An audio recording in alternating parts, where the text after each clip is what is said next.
In the past, the COCO's Cultural Auxiliary was divided into two boards, one for cultural education, the other to specifically focus on FACN. This year, the boards were combined to create Hatao Board. There were over 35 positions, and people criticized the large number of people within the board. In what ways was the change to Hatao Board beneficial?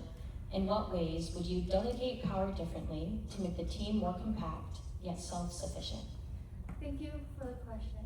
To start off with, this being the first of Hatao, I do understand that last year, or the year before that, when there was the two different boards, there was a little bit of a disconnect between the two boards. So I think with Hatao, did a really great job making sure that people who were actively doing research and making sure that Filipino American Heritage Month was being put out there, was also able to participate and communicate with people who are making Filipino American Culture Night happen as well. And Hatao was 35 positions, as you mentioned, which is a lot. And as someone who was on Hatao board, I did struggle with communicating with everyone, especially the more that we grew. But I think with the way that we had the phases, it was easier to organize and easier to make sure that we didn't get loose in our tracks. Can you repeat the question, please? Would you like the full question or the latter half? The later half. Okay. In what ways was the change to Hatao Board beneficial? In what ways would you delegate power differently to make the team more compact, yet self-sufficient? I think even though this was the first year of Hatao, we did push out a very successful Filipino American Heritage Month and also a Filipino American Culture Night, especially with the 2 days. It showed the commitment that everyone on board was a part of, and that they were able to also participate in what they were wanting to push out.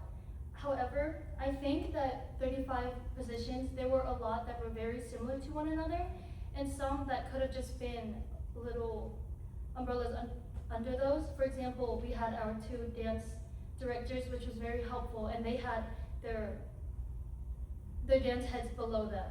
I think that we could have benefited with that with live band, or the composers and the music directors, and also with the choir as well, with having 3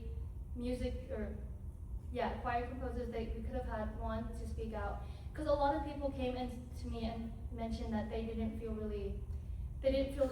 necessary for them to show up to our bi-weekly meetings, because not all of them had to make reports and talk. So I think that is definitely something that me and my Perspective Co can work on. Thank you. Are you ready for your next question? Yes. This position entails so much more than just FACN. How will you ensure that culture is being celebrated year-round? Thank you for the question. So I think we could have had way more engagement for Filipino American Heritage Month. We did do a lot of workshops and posted a lot of stories, but in order to get people more engaged with that, I believe that, especially because it's during October, our busiest month of the year with FG, I think collaborating with the Perspective Sports and Rec, making sure that me and my co can collaborate with them, and possibly having workshops or possibly having more engagement with that, because people were so involved with FG that I think by just having more communication with the Sports and Rec, we are able to push out Filipino American Heritage Month more, making the general body members participating in that to also want to participate in FACN. Can you repeat the question, please? This position entails so much more than just FACN.